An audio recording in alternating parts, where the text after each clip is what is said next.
selamat datang kepada yang terhormat Gubernur Sumatera Selatan, Bapak. Bertempat di Hotel Arista Palembang, digelar pertemuan tahunan Bank Indonesia 2020 dengan tajuk Bersinergi Membangun Optimisme Pemulihan Ekonomi.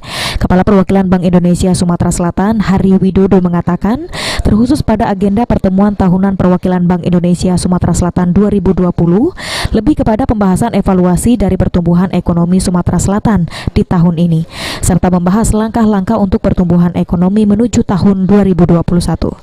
Hari juga mengungkapkan, meskipun saat ini kita tengah memasuki zona pertumbuhan ekonomi yang negatif, namun kita patut bersyukur bahwa pertumbuhan ekonomi Sumatera Selatan khususnya di triwulan ketiga ini bisa dikatakan relatif membaik dibandingkan triwulan kedua yang mengalami pertumbuhan ekonomi negatif sebesar 1,5% tahun 2020.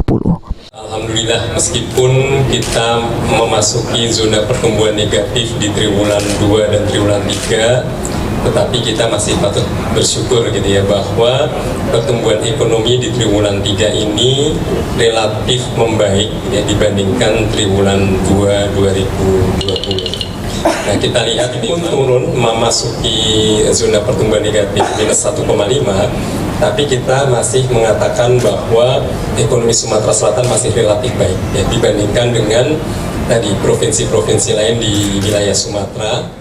Hari menjelaskan pertumbuhan ekonomi juga membutuhkan suatu kondisi atau prasyarat yang harus dipenuhi.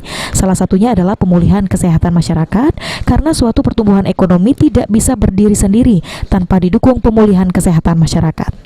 Untuk itu Hari berharap ke depan untuk membangun ekonomi yang baik bukan hanya didorong oleh pihak pemerintah maupun pihak terkait, namun juga harus didukung oleh kesadaran masyarakat untuk memenuhi pemulihan kesehatan dengan taat menerapkan protokol kesehatan di situasi pandemi saat ini. Okta Alfarizi, PAL TV.